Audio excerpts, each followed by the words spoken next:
c'est vraiment l'endroit que j'aime le plus de partager. La Tour Eiffel avec ses antennes qui fait 330 mètres.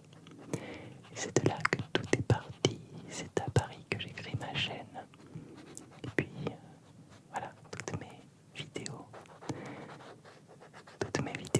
premières vidéos tournent autour de Paris, de ses pâtisseries, de ses petits bonheurs.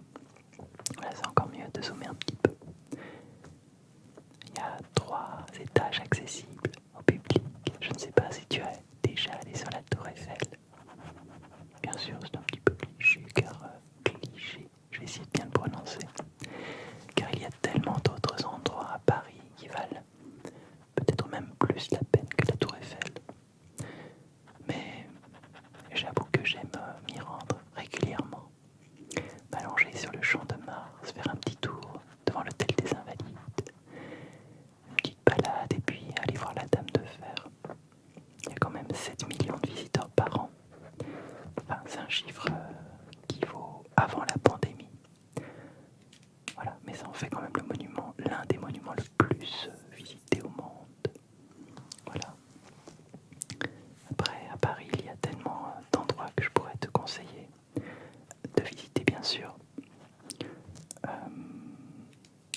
Bon, j'ai enfoncé des portes ouvertes, hein. Le musée du Louvre, plus grand musée d'art au monde.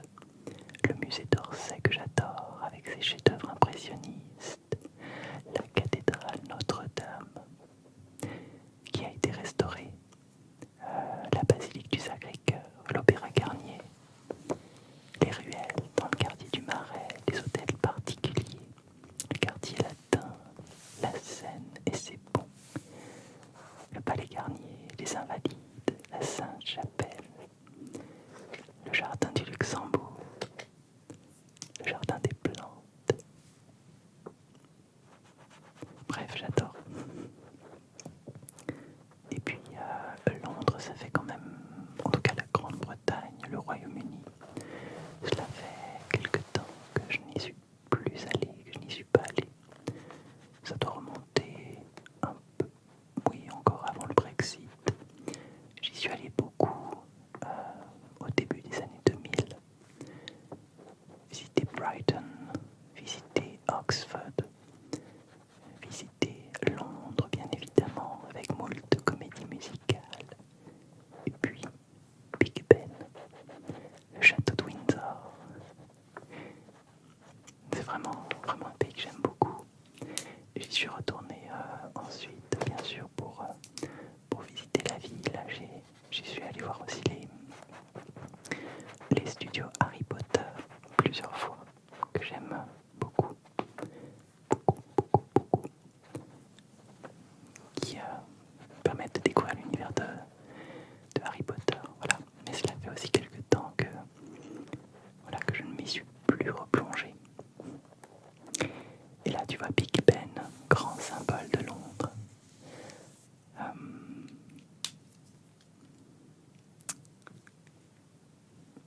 Je crois que son vrai nom c'est Elizabeth Tower, si je ne dis pas de bêtises.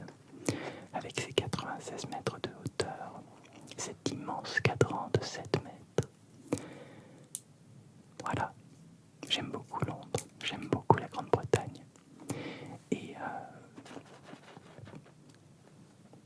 c'est vrai que la famille royale et Windsor, j'avais pas une immense attirance pour les Windsor en général. Et puis quand je me suis mis dans la série The Crown, là j'avoue que j'ai découvert un monde bien évidemment un petit peu romancé. Elisabeth II disait qu'elle avait vu la première saison et qu'elle trouvait que c'était un petit peu romancé par rapport au réel. Voilà. Et puis, ouais, je me suis mis dans la mort de Lady Diana. J'ai pas de fascination, mais c'est dans cette monarchie constitutionnelle, je trouve que bon, même si le pouvoir politique réel est exercé par le gouvernement, le souverain a un rôle représentatif et symbolique. Et je trouve que dans The Crown, c'est toute la symbolique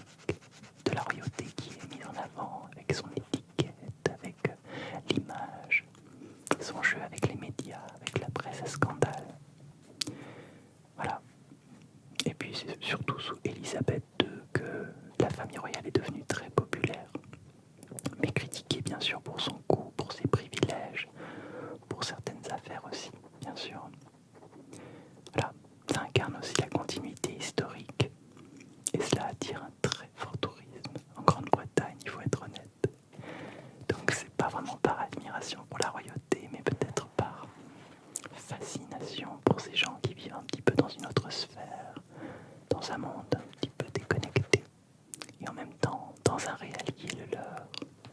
Voilà. Et puis avec Charles III, qui est roi depuis 2022, n'a pas d'avis, n'a pas plus d'avis que ça. Et alors là, le petit trèfle, je crois que c'est un pays que j'ai découvert sur le tard. J'y suis allé 3 fois ces 5 dernières années. Bon, le trèfle, shamrock en anglais, hein, c'est l'un des symboles nationaux de l'Irlande. J'aime beaucoup l'Irlande. Je suis allé plusieurs fois à Dublin. J'ai adoré la nature, j'ai adoré les gens là-bas. Si l'on met de côté le penchant pour l'alcool, sans faire de caricature bien sûr, les Irlandais aiment bien boire de la bière. Je me suis fait même voler ma pinte de bière à une terrasse. Voilà, ça m'était jamais arrivé, nulle part. Voilà. Le trèfle, selon la tradition Saint-Patrick, évangélisateur de l'Irlande au 5e siècle, l'aurait utilisé pour expliquer le concept chrétien de la Trinité, le Père, le Fils, le Saint-Esprit. Bref, à partir d'une feuille à 3 folioles, pardon. Toujours de couleur verte, on quitte le pays et on passe à l'Ampelmännchen. Je sais pas si tu connais l'Ampelmännchen, ou l'Ampelmann, pardon, je dis une bêtise. On peut dire Ampelmännchen, hein. C'est un petit personnage des feux piétons en Allemagne de l'Est, l'ex-Allemagne de l'Est. Et il existe encore aujourd'hui, depuis la réunification, on le voit encore beaucoup. L'Allemagne, c'est un pays que j'aime énormément. Déjà, j'enseigne l'allemand en tant que prof d'allemand, langue étrangère. Mais j'aime vraiment ce pays, sa complexité, son histoire, les auteurs. Alors bien sûr, quand je dis son histoire, il ne faut pas réduire ça à l'Allemagne nazie, bien sûr, hein. Mais bien sûr à la période des Lumières, tous ces auteurs, Goethe, Schiller, Lessing, Herder, qui voulaient tout simplement une Allemagne, que l'art sauve l'humanité. Voilà. Désolé pour la petite moto qui pétarade derrière. Voilà, c'est pas trop fort, j'espère que ça te dérange pas. Bon, ça fait quelques temps que je suis pas allé en Allemagne. Et puis là, je suis en train de colorier des frites pour la Belgique. Je salue d'ailleurs nos amis belges. Et j'y suis allé aussi assez souvent en Belgique, notamment Bruxelles. La frite est vraiment considérée comme une spécialité emblématique de la Belgique. C'est vraiment attesté dès le XVIIe siècle dans la région de Namur et de Dinan. Voilà, avec les friteries, les baraques à frites qui sont typiquement belges. Voilà, j'aime beaucoup les Belges. Un peuple très chaleureux, simple d'accès, vraiment chaleureux. Voilà, et avec aussi une culture très intéressante. La tour de Pise, l'Italie. Alors je n'irai pas spontanément à Pise. Si je devais aller en Italie, j'irais à Rome, bien sûr. Et puis en Toscane, là où se trouve Pise d'ailleurs. C'est pas le monument le plus dingue, hein, la tour de Pise, qui en fait est un clocher indépendant de la cathédrale de Pise, dont la construction a commencé au XIIe siècle, je crois. Et puis sa fonction, c'était un campanile de la cathédrale de la Piazza dei Miracoli. J'y suis retourné cette année à Pise et je suis monté dans la tour de Pise. J'aime beaucoup l'Italie, sa gastronomie, son vin, sa culture. J'aime beaucoup aussi ce qu'était l'Italie à la Renaissance. Je trouve qu'artistiquement, on peine à retrouver le génie de la Renaissance dans tous ces auteurs, tous ces peintres. Michel-Ange, Léonard de Vinci, qui, je trouve, ont donné ces lettres de noblesse à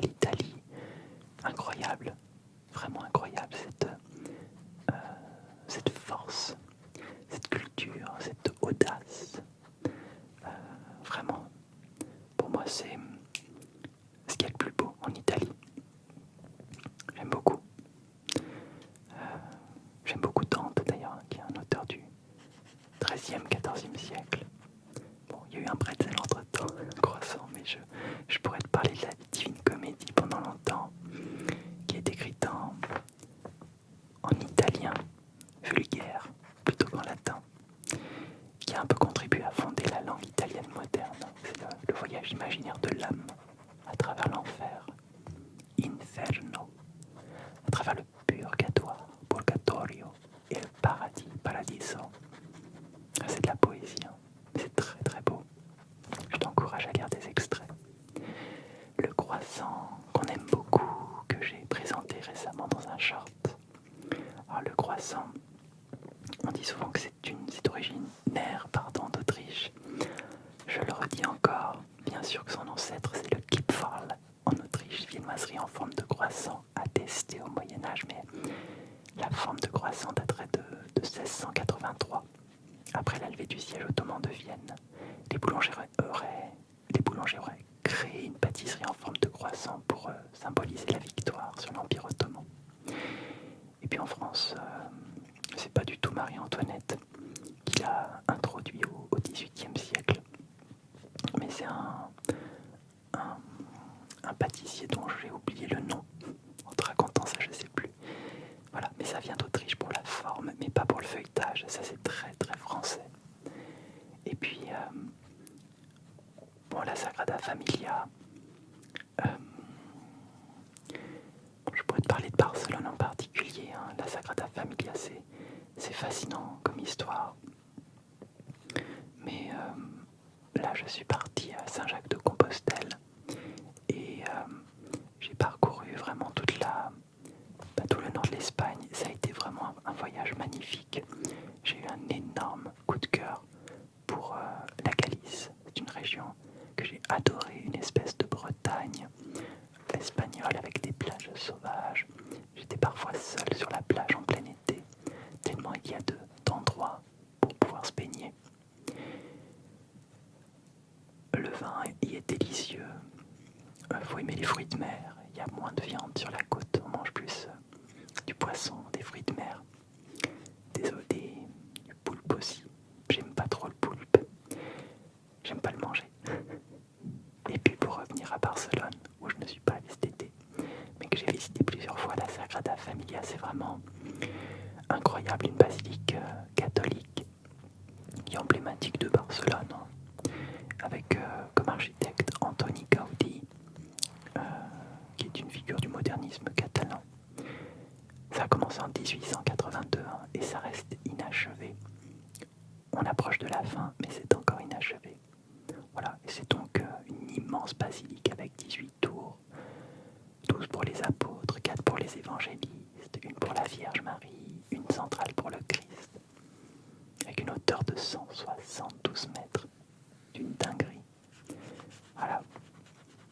Et je crois qu'elle a été consacrée il y a une dizaine d'années par Benoît XVI. Voilà, je pourrais encore t'en parler longtemps de Gaudi. Mais nous voici maintenant en Égypte. Que dire des pharaons, des pyramides. J'ai fait une croisière, je suis allé en Égypte l'an dernier. Si je ne me trompe pas, c'était l'an dernier. À Pâques. Je suis allé à Assouan, j'ai commencé par visiter le sud de l'Égypte, Abu Simbel, puis remonter en croisière jusqu'à Luxor, et puis pour finir au Caire et à Gizeh avec les pyramides, les grandes pyramides. Khéops notamment, sur le plateau de Gizeh, près du Caire, hein. Il y en a trois pyramides qui sont les plus célèbres. Khéops, elle fait environ 146 mètres à l'origine, 138 mètres aujourd'hui. Elle a été construite vers 2500 avant Jésus-Christ. J'en ai visité une toute petite, la plus petite, et c'était incroyable d'entrer dans une pyramide. Tout est vide aujourd'hui, il n'y a plus rien, il n'y a plus rien du tout. Il n'y a plus de sépulture, il y a juste des escaliers qui permettent de descendre jusqu'au cœur de la pyramide. On a vraiment l'impression de descendre très très bas, c'est très étroit, c'est un peu clivant.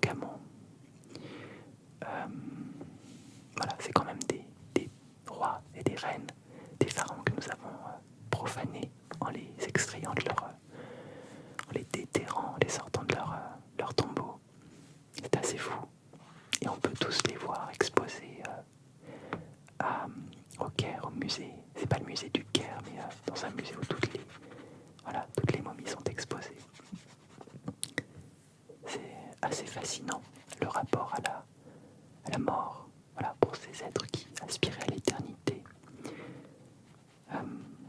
Voilà, l'art funéraire est assez fascinant en Égypte. Et les temples sont vraiment codifiés. On y voit beaucoup de codes, de divinités à des fins de protection des défunts. Ça va vite. Karnak, Luxor, Abu Simbel, Philae, bien sûr, Philae, j'ai adoré. Et puis là, je suis en train de colorier un temple grec. Alors, je vais être honnête, je ne suis jamais allé à Athènes. J'ai pas visité le Parthénon. En revanche, j'ai visité la Crète que j'ai énormément aimée. J'y suis allé seul d'ailleurs, un petit peu pour méditer, pour prendre du temps pour moi. Et plus récemment, j'ai découvert quelques îles des Cyclades, complètement hors saison, au mois d'octobre, avec Mykonos, Naxos, Paros, Syros, Milos. Voilà, et j'aimerais bien aller à Rhodes aussi prochainement. C'est une île des Cyclades qui est beaucoup plus à l'est, beaucoup plus loin. Voilà, avec beaucoup d'influence de la Grèce antique et byzantine. Je ne te parle pas de la gastronomie dont je suis complètement dingue, la gastronomie grecque. C'est un plaisir, un immense plaisir. Et puis, l'air de rien, nous avons traversé et le temps et l'Atlantique pour aller aux États-Unis. Ça fait 3 ans que je n'y suis pas allé, peut-être 2 ans. J'ai fait quelques parcs nationaux, mais j'ai découvert les États-Unis d'abord par New York. Voilà, tout l'intérêt de colorier la Statue de la Liberté qui a été offerte par la France aux États-Unis en 1886 pour commémorer l'amitié franco-américaine et puis bien sûr pour célébrer la liberté. La structure interne a été conçue par Gustave Eiffel. Et puis pour les dimensions, c'est pas immense non plus, 46 mètres pour la statue seule. Et du coup 93 mètres avec le piédestal. C'est la liberté éclairant le monde. J'aime énormément New York. J'aime énormément New York. Il y a plein de... C'est marrant, je pense toujours aux bonnes adresses pour manger quand je vais dans une ville. Qu'est-ce que je pourrais te dire? Pour moi, les incontournables à New York, je vais encore enfoncer des portes ouvertes, dire des évidences, mais outre Ellis Island et la Statue de la Liberté, il y aurait Times Square, qui est un carrefour lumineux, très très animé. Il y a Central Park, grand parc urbain au cœur de Manhattan. L'Empire State Building, gratte-ciel emblématique avec un observatoire. Le Rockefeller Center, notamment à Noël, avec son magnifique sapin. Tower of the Rock, vue sur Manhattan. Voilà. Je suis allé la première fois à New York en 1998 avec mes parents. Je n'étais pas encore très grand. Et voilà, je suis monté dans les tours jumelles à l'époque. C'est un souvenir très marquant. Et quand elles se sont effondrées le 11 septembre 2001, je me souviens que c'est là que j'ai commencé à avoir la peur du vide en voyant ces personnes en détresse tomber dans le vide. C'est pas un souvenir agréable, mais quelque part c'est intact en moi, le souvenir d'entrer dans cette l'une des tours jumelles.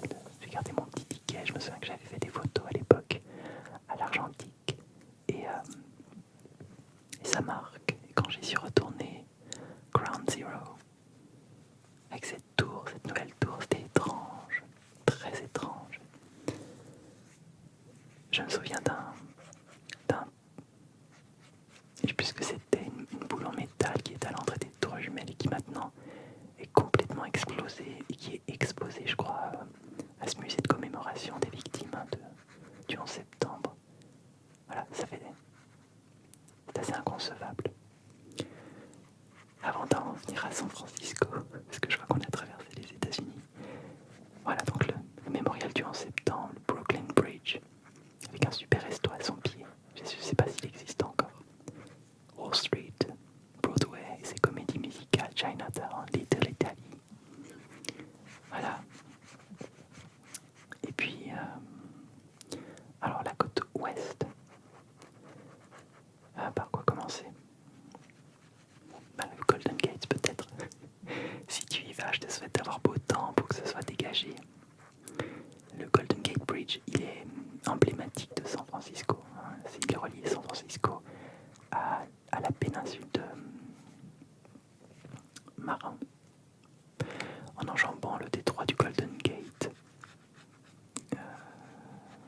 Voilà, bon, il fait quand même 2 km, presque 3, 2 km 700 de long, 27 mètres de large, c'est immense.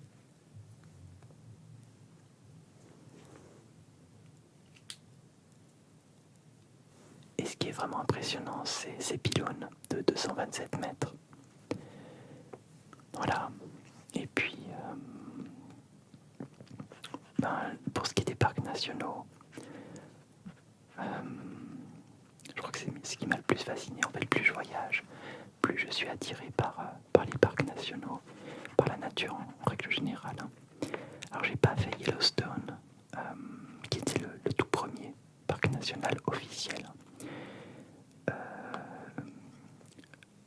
Alors, il y a le Grand Canyon en Arizona, avec ce canyon spectaculaire de 1600 mètres de profondeur. Yosemite, que j'ai adoré en Californie, avec ses falaises de granit et surtout ses séquoias géants. Les Everglades, ça c'est en Floride, je l'ai fait aussi, mais une autre année, avec ses alligators, les mangroves, l'écosystème subtropical. Zion, c'était super. Bryce Canyon, j'ai adoré, dans l'Utah. Et puis je crois que c'est tout. Mais vraiment, la nature est fascinante. J'ai terminé de colorier les petites caméras, ça c'est Hollywood. Je suis en train de me refaire une petite culture musicale parce que quand j'ai vu les étoiles des acteurs sur Walk of Fame, pour être tout à fait honnête, il y a beaucoup d'acteurs que je ne connaissais pas. Et depuis, j'ai commencé à regarder un petit peu les films d'Hollywood des années 30, 40, 50. Je parle pas de Charlie Chaplin, qui était un petit peu en parallèle avec ses propres studios. Grand coup de cœur pour Bette Davis, pour Joan Crawford aussi, vraiment des actrices incroyables. Et puis un coup de cœur aussi pour le Canada, pour le Québec. J'aime beaucoup les Québécois. J'aime beaucoup. Alors les spécialités. Bon, la poutine, j'ai déjà testé. C'est pas forcément mon plat préféré, mais j'ai apprécié. Mais je te recommande vraiment d'aller visiter le Québec. Vieux-Québec, bien sûr, et son centre historique fortifié, qui est unique en Amérique du Nord. Il y a plein de choses à faire. Le château Frontenac, la terrasse du Ferin, la citadelle, le quartier Petit-Champlain, le Parlement, les chutes Montmorency, c'est incroyable. Des chutes d'eau de 83 mètres, l'île d'Orléans, les baleines, pardon, sur le Saint-Laurent. Et c'est vrai que le sirop d'érable, c'est délicieux. C'est issu de la sève de l'érable à sucre. En latin, on l'appelle acer. C'est pas saccharose, c'est saccharum. Acer, saccharum. Il se récolte au printemps. Et puis les peuples autochtones connaissaient déjà très très bien ce procédé. Avant l'arrivée des Européens, on entaille l'arbre pour recueillir l'eau d'érable. On la fait bouillir pour évaporer l'eau et concentrer le sucre. Et environ, il y a une quarantaine de litres à peu près de sève qui vont donner 1 litre de sirop. C'est sucré, mais c'est délicieux sur des pancakes, sur des gaufres, j'adore. Même dans des glaces. Et puis, alors ça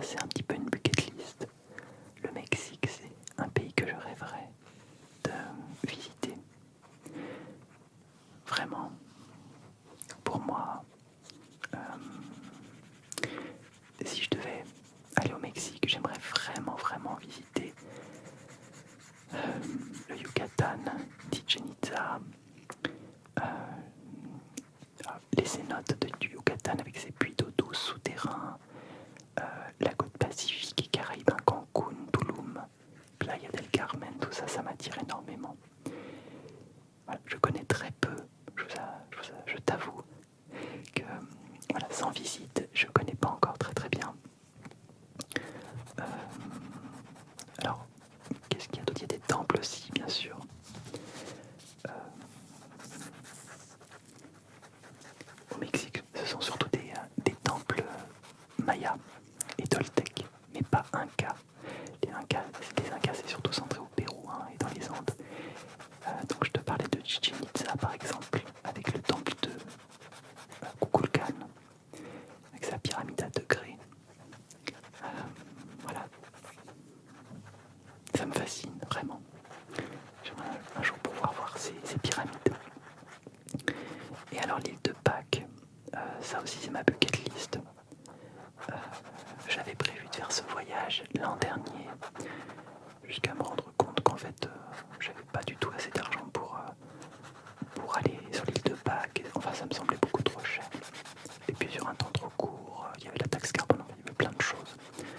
Donc l'Amérique latine c'est pas pour tout de suite. Mais ça me fascinerait d'aller au Chili. L'île de Pâques fait partie du Chili. Hein. Et donc d'atterrir à San Diego. Et ensuite aller visiter l'île de Pâques qui se trouve à environ 3500 km des côtes chiliennes. Donc il faut reprendre l'avion bien sûr. C'est une île vraiment isolée du Pacifique. On l'appelle Rapa Nui en polynésien.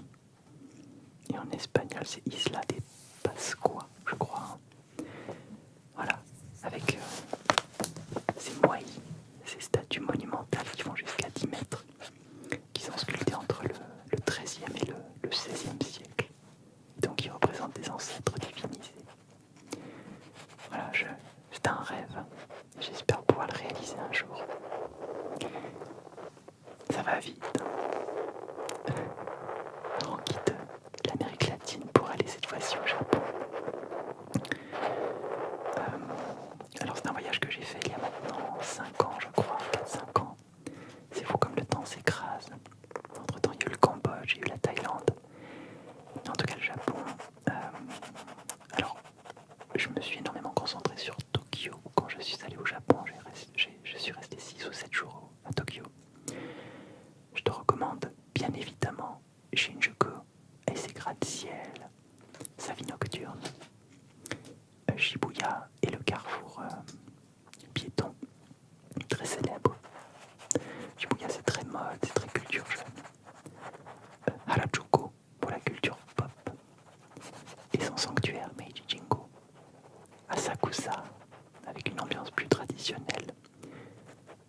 Akihabara pour les mangas, pour les jeux vidéo. J'ai bien aimé aussi. Voilà, il y a le palais impérial, il y a le quartier de Ueno avec son parc.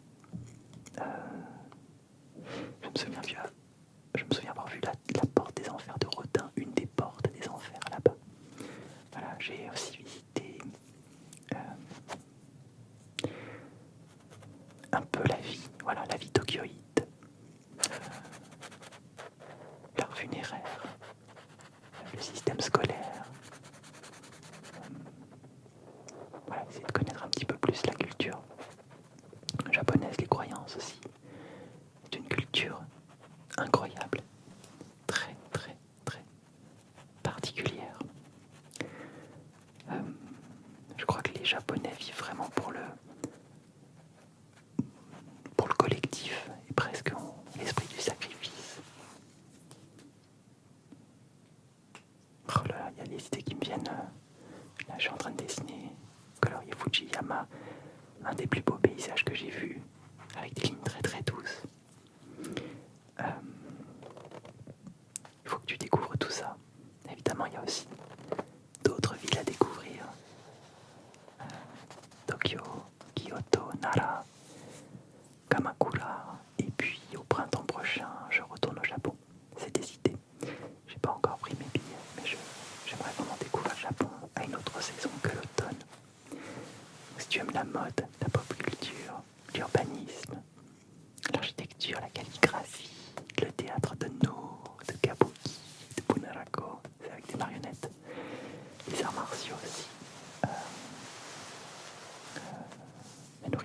aussi une gastronomie très intéressante qui est basée sur le riz, le poisson, les légumes.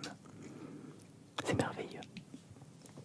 Et il y a vraiment une notion de respect, de hiérarchie, de politesse codifiée au Japon qui est très intéressante.